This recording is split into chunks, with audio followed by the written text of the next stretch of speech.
very few human beings ever get to be placed in as complex situations as Krishna was placed. In one human being's life, going through the variety of situations that he went through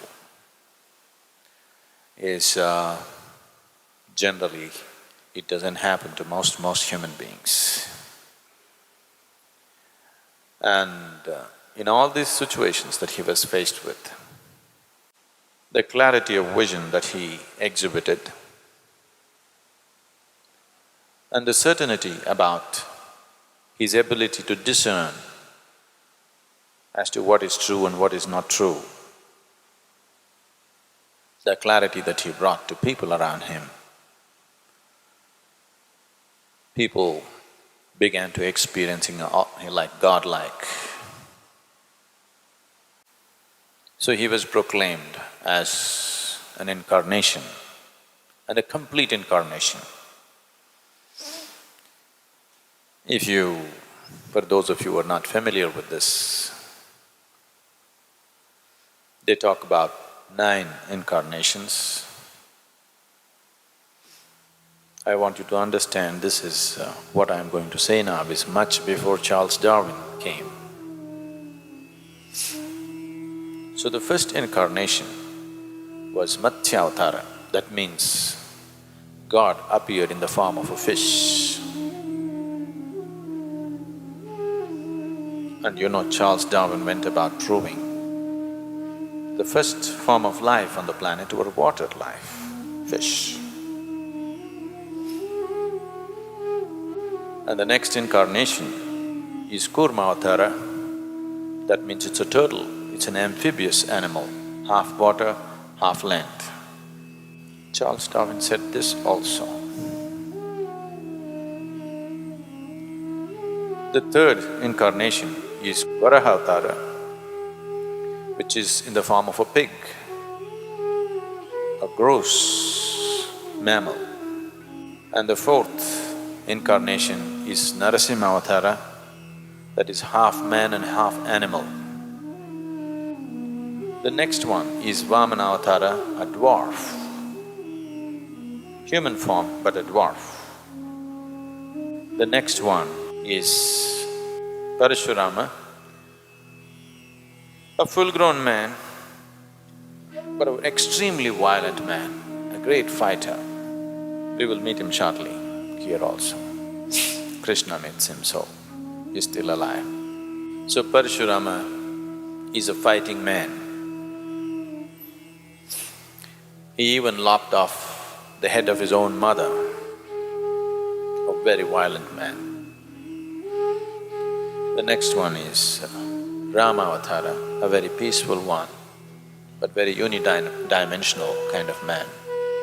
The next is Krishna Avatara, a very multi-dimensional human being.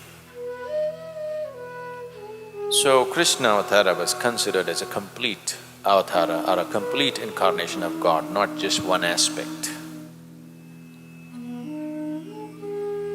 As a tribute to the multidimensional nature of who he was. And though he himself never claimed it, even if he had not claimed it, people around him naturally identified him as divine. In this identification that people attach to him,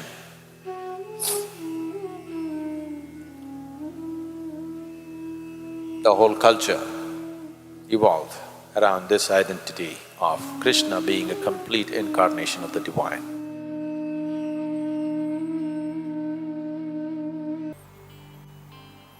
Vainteya, a youth who was the Garuda chief's eldest son, living on the mountains of Gomantak. A sprightly youth, because of a certain ailment, became totally crippled. This crippled youth, after he met Krishna, Krishna made him walk. So Vaintaya said, he is God, he is God, he is God.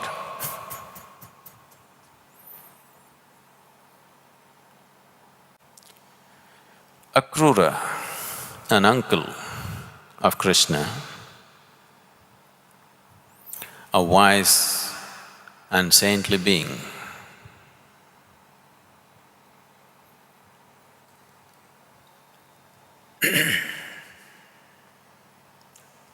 expressed his perception of Krishna this way. Krishna, when I look at him,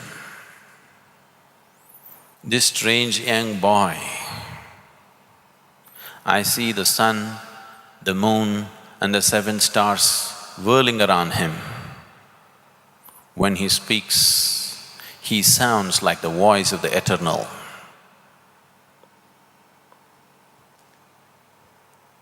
He's the hope. If there is hope in this world, he's the hope. Shikandin, a tortured human being,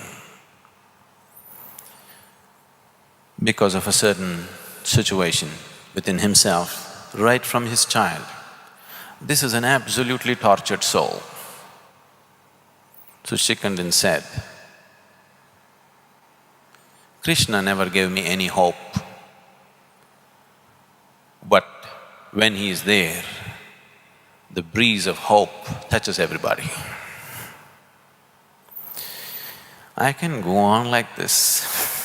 Different people saw different facets of who he is. For some, he's God, for some, he's a crook, for some, he's a lover, for some, he's a fighter, so many things he is. If we want to taste an essence of what it means when we say Krishna, the consciousness that we refer to as Krishna, if we have to be touched by this, we need Leela. Here we are for the Leela. Leela means it is the path of the playful. This is not for the serious times, are you?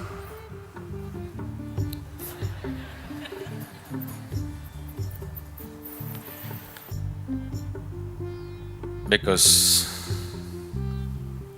when I say playfulness,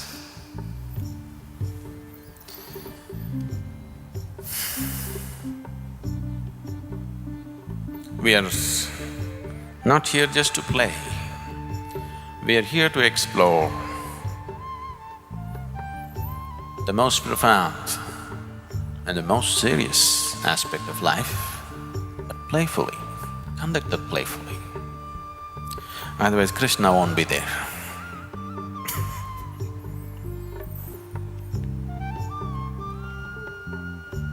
The reason why the most profound dimensions of life have been missed by the vast population in the world is because they do not know how to be playful. If you want to explore this path playfully, if you want to be playful, you need a heart full of love, a joyful mind and a vibrant body, otherwise there's no Leela. If one has to explore the most profound dimensions of life in a playful way, they must be willing to play with their awareness, with their imagination, with their memory, with their life, with their death. They're willing to play with everything, only then Leela. Leela does not mean just dancing with somebody. You're willing to dance with death, you're willing to dance with life, you're willing to dance with your enemy, you're willing to dance with the one whom you love. You're willing to dance the last moment of your death. Only then there is Leela.